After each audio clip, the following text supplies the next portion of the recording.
নমস্কার, আমি তিনাঞ্জন টিএসএনএম নিউজে আপনাদের স্বাগত। আপনারা জানেন আমাদের একটা বিশেষ অনুষ্ঠান হয়, তুমি বলবে আমি শুনবো।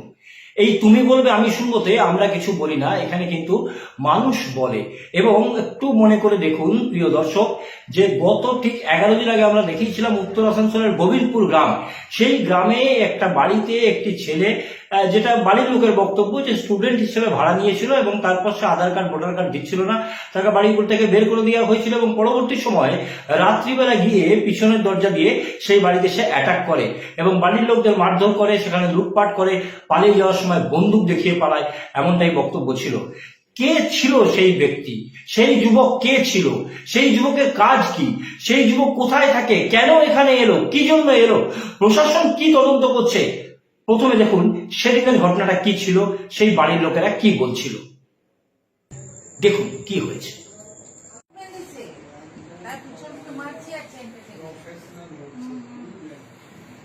মাকে দেখার আগেও কিন্তু আমাকে দেখতে পেয়েছে, কিন্তু আমার উপরে প্রথমে অ্যাটাক করিনি। ওর মা আর বাবাকে মারার জন্য অ্যাটাক করেছে, আমি বুঝতে পারছি। কারণ আমি এখানে বসে আছি, আমাকে দেখতে পেয়েছে, আমি সরে পড়ে গেছি। মা তো চুপচাপ কথা শোনাই করছে। 20 দিন আগে একটা ছেলে স্টুডেন্ট বলেই ঢুকেছিল, যদিও স্টুডেন্ট নয়। যখন জানতে পেরেছি সে স্টুডেন্ট নয়, তখন তাকে ঘর থেকে বিতাড়িত করেছি যে তুমি ঘর ছেড়ে চলে যাও।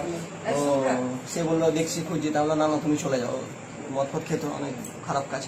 দিয়ে যখন বিতাড়িত করে দিয়েছি, তারপরে ও কালকে এসেছিল, মানে বুঝতে এসেছিল কিছু।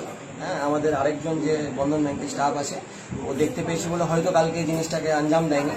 আজকে হঠাৎ করে দরজা ছিটকিনি খুলে আমাকে, মাকে, বাবাকে গাছের ডাল দিয়ে অনেক মেরেছে, আমার গলার চেন নিয়ে চলে গেছে।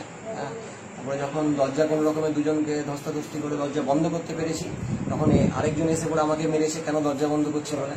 তারপরে সে পালিয়ে গেছে কোনো রকমে। কারণ পাশের বাড়ি যখন ডেকেছি, ও বেরিয়ে আসতে নিয়েছে, তখন ওকে বন্দুক দেখিয়েছে গুলি করে দেবো বলে। তারপরে ও ভয়ে ঘর ঢুকে গেছে, তখন স্যার তারা পালিয়ে গেছে। এদের কি আপনারা চেনেন? একজনকে শুধু চিনি। কিভাবে চেনেন? ও ঘরে স্টুডেন্ট বলে ভাড়া ছিল। হ্যাঁ। যখন 5 দিন পর আমি জানতে পেরেছি যে ও স্টুডেন্ট নয়, আমি 5 দিনের জন্য বাড়িতে ছিলাম না। বাবা এসে বললো যে, আমি যখন এলাম বাড়িতে, বাবা বলে একজন স্টুডেন্ট এসছে, যে কথা বলে। তখন কথা বলছি, ওর কথার কোনো সামঞ্জস্য নেই, মানে কোন ক্লাসে পড়ে, মানে কোন ইয়ারে পড়ে, কি সাবজেক্ট নেয়, ভুলভাল বকছে আর কি। তখন আমি বললাম, ভাই তুমি স্টুডেন্ট নাও, মিথ্যা কথা বলছো, তো তুমি ঘর ছেড়ে চলে যাও, ঠিক আছে। তারপরে সে 2 দিন সময় দিয়েছে। তারপরে সে যখন যায়নি, তাকে বকে চোখে, হ্যাঁ, প্রতিবেশী দুজনকে নিয়ে বকে চোখে তাকে বার করে দিয়েছি। দেখলাম আপনার আমার একদম মুখোমুখি, আমাকে একদম উনি আর আমি একদম ফেস টু ফেস। কিন্তু আমি ওনার পেটে যে ঠেলা মেরেছি, ঠেলা মেরে আমি দৌড়ে চলে গেছি, কিন্তু উনি ফায়ারিং কিছু করেনি। তারপর আমি আমার দাদাকে চিল্লাই এবং জোরে জোরে চিল্লিয়ে বলছি যে, দাদা দরজা বন্ধ কর, আমার ঘরে 2টো বাচ্চা আছে, ও হাতে বন্দুক আছে, বাস এইটুকুই। কজন ছিল? আমি একজনের সঙ্গে ফেস করেছি, পিছনে একজনকে দেখেছি, আর তারপর দেখিনি কাউকে। আমি তো নিজে প্রাণে বাঁচাবার জন্য আমি তো দৌড়াচ্ছি। ঘটনার খবর পাওয়া মাত্রই আসানসোল উত্তর থানার পুলিশ সেখানে পৌঁছে যায়। কন্যাপুর ফাঁড়ির যিনি আধিকারিক রয়েছেন তারা পৌঁছে যায় এবং আরো বড় বড় আধিকারিকরা পৌঁছে যায়। তারা তদন্ত শুরু করে, মোবাইলে ছবি সংগ্রহ করে এবং তারপর সেই লোকেশন ট্র্যাক করে, যেটা সূত্রের খবর, তারা সোজা পৌঁছে যায় পাটনা, অর্থাৎ বিহার। এবং বিহারের গান্ধী ময়দানের কাছে একটা হোটেলে সে কাজ করতো, এমনটাই খবর পেয়েছিল পুলিশ। এবং সেখানে পৌঁছানোর পর শোনা যায় যে প্রায় 1 মাস আগে সেই হোটেলের কাজ ছেড়ে সে চলে গেছে, অর্থাৎ এখন আর কাজ করে না।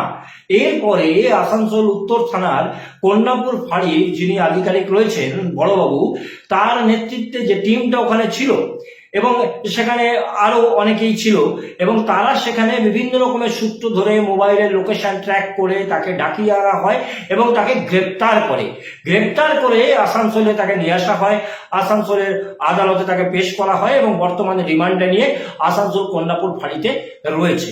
কিন্তু বিষয়টা হচ্ছে, যদিও তুমি বলবে আমি শুনবোতে আমরা কিছু বলি না, কিন্তু যেহেতু পুলিশ আধিকারিক, তার বলার অর্থাৎ বক্তব্য দেওয়ার এখতিয়ার নেই, সেখানে সূত্রের খবরটা আমাদেরই বলতে হচ্ছে। পুলিশ সূত্রের খবর যে হয়তো অনেক বড় ঘটনা ঘটতে পারতো, যেমন বিগত দিনে দেখা গেছে রানীগঞ্জ বা আসানসোলে যে সমস্ত ঘটনা ঘটেছে, তাতে দুষ্কৃতীরা কোথাও না কোথাও এসে ভাড়া নিয়ে থাকতো। এবং শুধু তাই নয়, কোথা থেকে বন্দুক এলো, বন্দুক দেখালো, যেটা অভিযোগ বাড়ির লোকের। এবং এখানে এসে কেন ভাড়া নিয়েছিল, কি চক্রান্ত ছিল, হতে পারে কোনো বড় ঘটনা ঘটতো, অথবা হতে পারে পুজোর আগে কোনো বড় ঘটনা ঘটানোর জন্যে রেকি করতে এসেছিল, ঠিক যেমন রানীগঞ্জে রেকি হয়েছিল, সোনার দোকানে বড় রকমের ডাকাতি হয়েছিল। হতে পারে কোনো বড় গ্যাংয়ের এরা অংশীদার, সেই রেকি করতে এসেছিল, সেই বাড়িতে তো টার্গেট ছিলই, হতে পারে তার সঙ্গে অন্য কোনো বড় ঘটনা ঘটাতো এবং এখান থেকে পালিয়ে যেত। হোটেল টোটেলে ভাড়া থাকলে পরে কিন্তু বারবার পুলিশের সেখানে ভেরিফিকেশন হয়, পুলিশ সেখানে যায় এবং তারা খোঁজ খবর রাখে, সেখানে ধরা পড়ে যাওয়ার সম্ভাবনা থাকে।